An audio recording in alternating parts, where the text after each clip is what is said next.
Right. And all of a sudden I say, wait a minute. He's got Asperger's, right?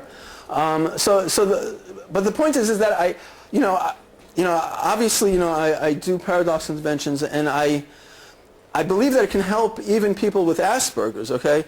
However, if you're thinking that the person is going to change their behavior to such a degree that now they're socially functioning and they're a social butterfly, it's not going to happen. However, if the person realizes the predictability of their pattern, okay, that you just made a friend, okay. Now I can tell you right now, if you want to lose the friend, I'm going to tell you how to lose your friend, okay. The way you lose your friend is not call him, all right, not say how are you. All right? You're going to tell him exactly the things that have happened with other people that he just knows he's lost a friend, and he has no idea what he's done to lose that friend. Okay? So as the clinician, again, I'm not telling him, okay, we're going to do social skills with you. So now he doesn't really know why are you telling me to call the person? Why are you telling me to be nicer to this person? I don't understand. But if you tell him that this is the process of losing a friend, again, I don't want him to lose the friend, but if he understands the process, now he can hopefully undo the behavior. Okay? All right? So that's what I try to put the client in a position where the client makes the choice to undo a certain behavior. Yeah? Are there certain populations that you find this to just be really less effective than others and vice versa? Yeah, that's the part that I forgot to put in, so we're going to talk about it now. It turns out that, I'm looking at patterns, okay? So I love to work with kids. I mean, why do I like working with kids? Because a kid that's 6, a kid that's 12, a kid that's even 15, he's only had 15 years of doing a certain pattern, all right? Now, if you compare that to somebody who's doing a certain pattern for 30 years or 40 years or 90 years, you get a sense that if you're working with an elderly person and you're going to predict their behavior, well, I don't care that you're predicting me because this is what I do. This is what I've been doing my whole life, okay? So this is what I'm going to do, and now I'm going to, yell at you, whatever they do, okay? So what I'm saying is that the longer a person has been doing a certain pattern, it's not that the person can't change the pattern. I'm just saying that the pattern becomes more ingrained, okay? So at least with children, with kids that are, with people that are younger, whatever pattern they've been doing, however awful and terrible and however antisocial it is, it's still, at this point, the maximum is like, 12, 15 years that they're doing that. So I'm saying is that paradoxical interventions have an easier, a more powerful effect on somebody who's younger, okay?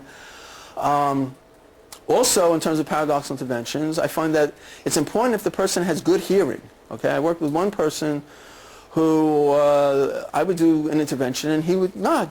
He would nod, okay, and I think, well, he got it, right? Except that, like, I don't know, a month later, and he would still do the old behavior. And I'm going, wait, he's nodding, I think he's getting it, but he's still doing the old behavior. And then I found out that he was not putting his earpiece in, so he didn't hear what I was actually saying. Obviously, it turns out, by the way, that psychiatric patients react positively with paradoxical interventions. There was a guy in the 1940s, John Rosen, who's an MD, who if you go to my website, I talk about John Rosen, and he would predict he would see that a psychiatric patient was going into an episode, and he would predict the episode to the client, and then the client would let it go, and they wouldn't have to go into the episode. So again, what I'm saying is that it has an impact even on somebody with a psychiatric condition. But again, the hope is that the client will function better. But again, I guess you have to gauge the clients that you're working with to recognize the usefulness or how much the person can change. But it does work very well with kids. And